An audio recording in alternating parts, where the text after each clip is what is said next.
In the heart of a noisy and fast-moving city, there stood a small government school. The walls were old and cracked, the paint faded, but inside, it was filled with the hopes and dreams of children who came from poor neighborhoods. Every morning at exactly 6 a.m., a man named Master Riemann walked through the gates of the school. He was in his early 40s, thin, with tired eyes but a warm smile. He wore simple clothes and carried a worn-out leather bag over his shoulder.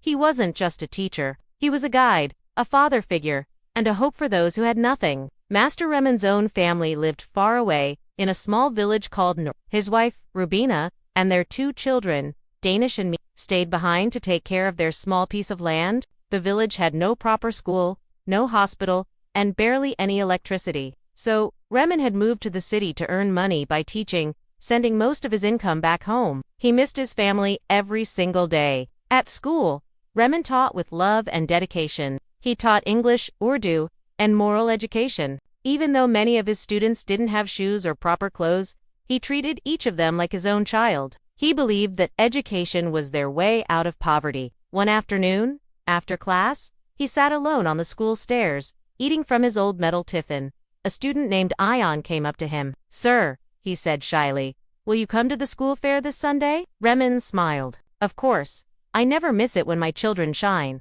To the kids, Riemann wasn't just a teacher.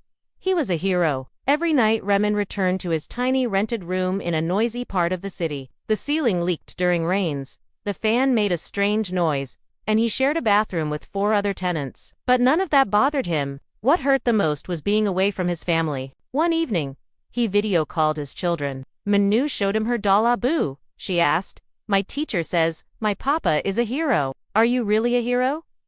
Riemann smiled through his tears. "Yes, my dear.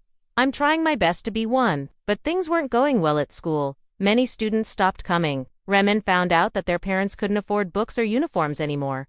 Some kids had started working at tea shops, car garages, or as helpers in shops to earn a few rupees for their families. Riemann was heartbroken. That night, he sat under a dim bulb, thinking deeply. He called Rubina. "I'm thinking of selling my phone and old TV. I've saved a little money. Maybe I can buy books and notebooks for the children." Rubina responded gently. "If you're building someone's future, then that money is more valuable than anything. May Allah bless you." The next Sunday, Riemann started a special class in the school courtyard. He called it School of Dreams. He taught under the open sky, using whiteboards and colorful chalks. Children came running every weekend. Some barefoot, some hungry, but all full of excitement. He gave them free books, pencils, and snacks bought from his own savings. One day, a local shopkeeper recorded a short video of Riemann giving a school bag to a child who had never owned one before.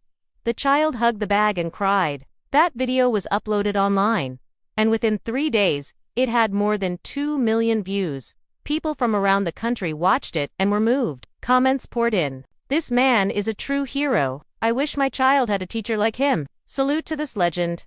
News channels came to interview him. One reporter asked, "Master Riemann, why do you do this, even though your own family is far away?" He looked into the camera and replied, "Because I want to build a world where no child has to choose between hunger and education. I want my children to be proud of who their father was." That evening, as he locked the school gate, the principal ran up to him. "Riemann Sahib," he said, excited, "the education minister saw your video. He wants to meet you." Weeks later, Riemann stood on a stage at a national education conference. He was given a medal and a grant to build a new school, anywhere he chose. He smiled and said, "I want to build it in my village, Nurabad, where children still have no school." 1 month later, in Nurabad, people gathered in excitement as a brand new school opened, painted in happy colors, with a playground and clean classrooms. A banner read, "Master Riemann Memorial School, the School of Dreams." Rubina wiped her tears as she watched Riemann cut the ribbon with Danish and Minu by his side. His dream had finally come true. He had not only changed the lives of city kids, but had brought hope to his village too. His students from the city also came to visit. Ion ran up and hugged him.